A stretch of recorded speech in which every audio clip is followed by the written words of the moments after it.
And on today's show, why reviewing your client's life insurance portfolio is necessary.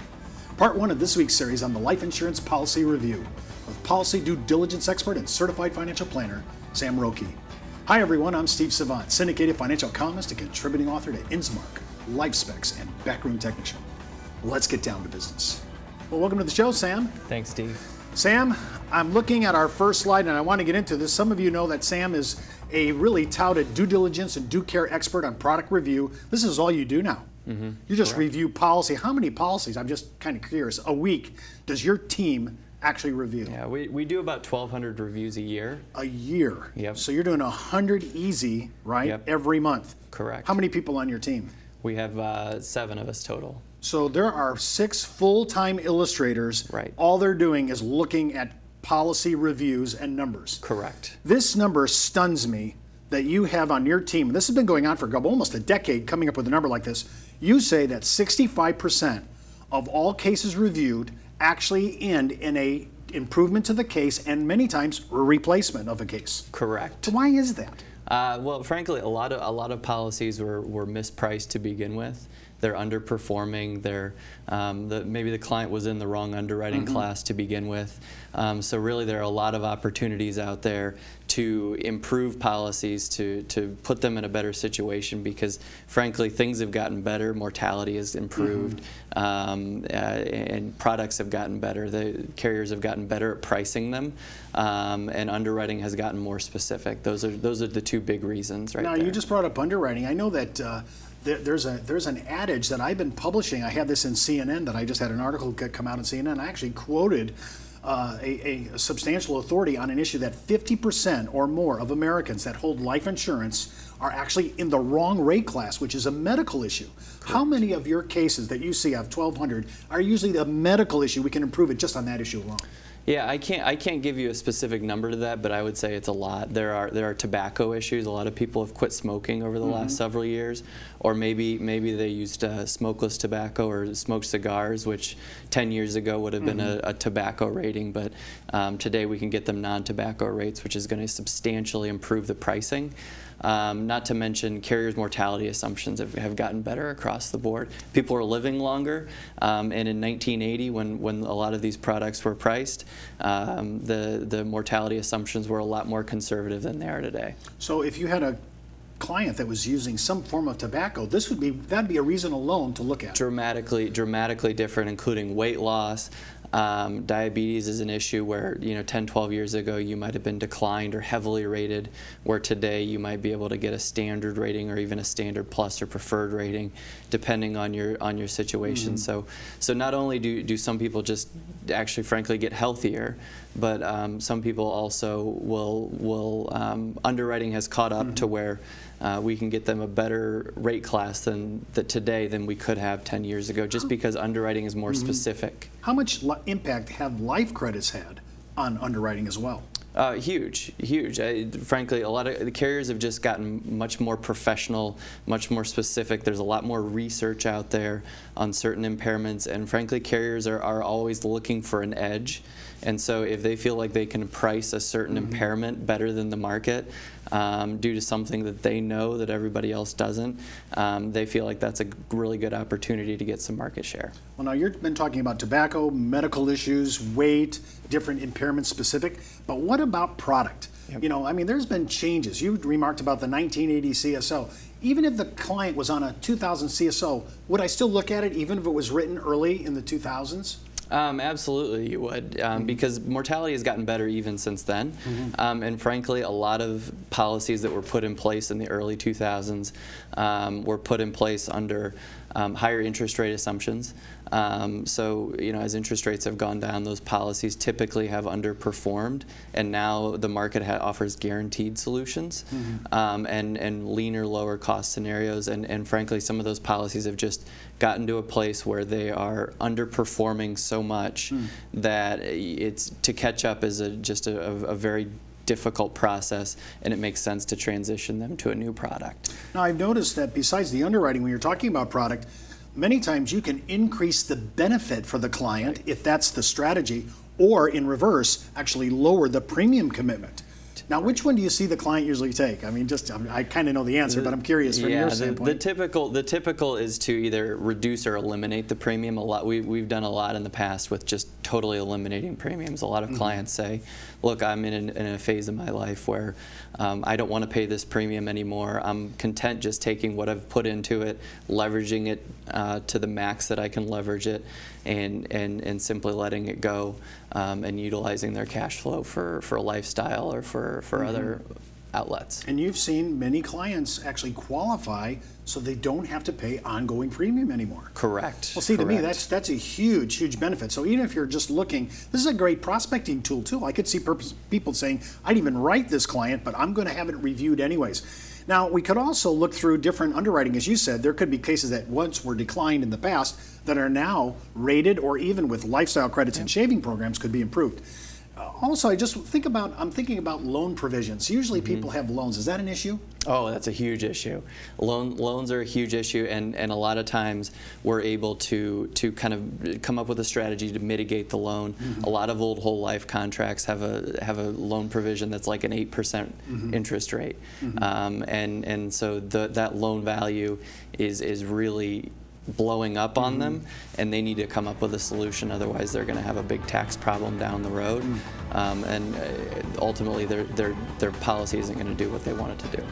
When we come back from the break, we're going to talk more about why you should look at a policy review on an annual basis. It could really help your client and actually increase your compensation. It's not how much money you make for your clients, it's how much money they get to keep, especially in retirement. But retirement income could cause Social Security benefits to be taxed. One tax advantage alternative is life insurance, designed as a non-modified endowment contract that can generate tax-free income without taxing Social Security benefits. These contracts offer differing funding options depending upon your client's risk tolerance.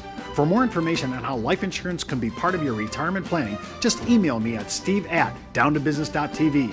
Brought to you by Ash Brokerage, the practice enhancement company. Well, welcome back to our second segment. We're with Sam Roque. Sam, you're a due diligence and a due care expert. You're a certified financial planner. One of the big things that I am shocked that's on the top of your list, and it tops your list, is we have to determine if the actual strategy that was originally deployed is still in vogue today. Right. How many times is that actually true? It's a lot more than you'd think. One of the biggest issues we see is that over 20% of policies that are a few years old either have a beneficiary who is either divorced or deceased spouse. So a lot of times the beneficiary designation is just wrong, and people really have no idea. They don't have any idea who it is, or if they do, they haven't really thought, oh, I should probably change that. Now see, I get that, the change, but what about the strategy? Like the person actually put this in for an indemnification strategy. Maybe it was a business deal where they both were, associates were indemnifying each other. Is that change the actual planning strategy? Yeah, a lot of times, yeah, Wow. the buy-sell agreement is out of date, or they don't need it anymore, and they're not really sure what to do with it. So things change. If I look at my life 5-10 years ago, it's a whole lot different than it is today, and that's true with almost everybody. And so just reviewing their policy, looking at it and saying, okay, why do I have this? What purpose is it giving me today, and how can I maximize this going forward? I have a list from Backroom Technician on life events, which is really appropriate, and it really watches and monitors the changes in your life. If you just write me, I'll be happy to give it to you. It's really a good thing. I use it for a good map to plot. But I am blown away a little bit that so many of the strategies are not in vogue any longer, as well as you said, no beneficiaries changes, wrong ownership. A lot of issues like that. What about the docs? We do a lot of business. We do a lot of business strategies and a lot of business insurance.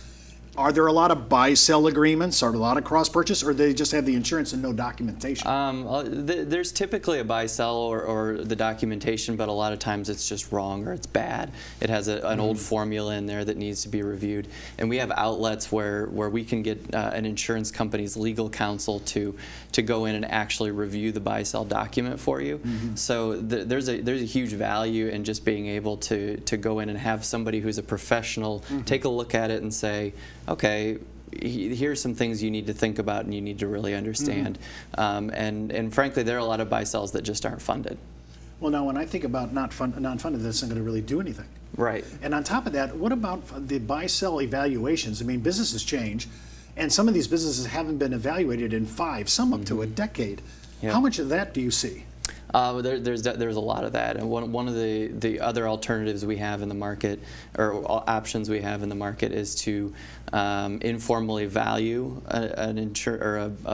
a company. We have a carrier that will help us do that. It's not formal. It's not something. It's not binding, but it gives the owner of the business a really good idea of what his company is worth.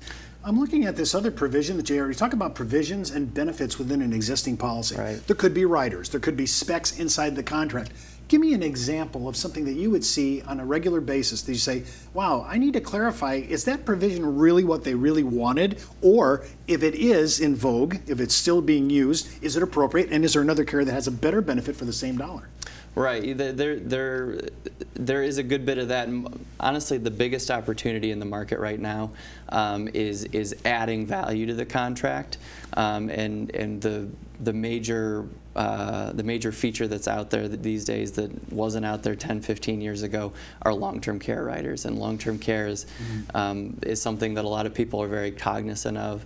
They're beginning to look and say, hey, I really need long-term care coverage. What if I can take my life insurance contract and use it as a pool of long-term care money, where if I don't need it, it goes to my family, but if I do need it, I can use it for long-term care. And so insurance contracts have just gotten better in that respect. They're more flexible. They have more opportunities, where some of these old contracts are just death benefit, or just death benefit with some cash value.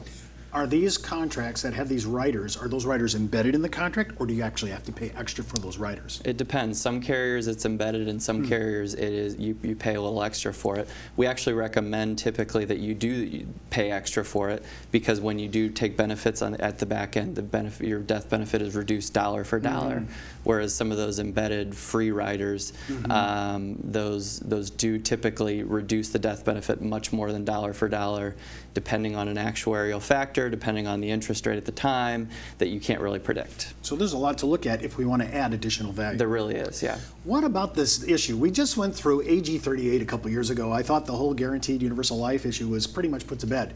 Right. But you say many people are looking for secondary guarantees, and do we still have carriers from a replacement point of view or an improvement policy point of view that you would look at from a GUL point of view? Yes, absolutely. The GUL market has gotten more expensive as interest rates have been extremely low, and AG 38 came in.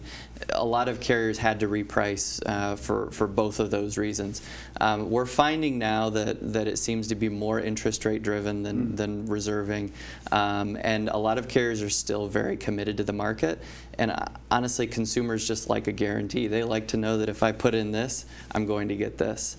And they may have been stung in the past with policies that were promised or projected one way, and then kind of blew up, and we have to come back 10 to 15 years later and say, based on these current assumptions, current projections, your policy is going to blow up at age 85 or 83. Something that is a tough conversation to have with a client, and that's not a lot of fun. Well, that's all the time we have for today's show. Remember, before moving forward with any of the ideas on our show, always consult your tax advisor, legal counsel, or your broker-dealer compliance officer. Missed an episode? Just hop out to our video archives. And remember, you could be wiser as an educated advisor. I'm Steve Savant. We'll see you.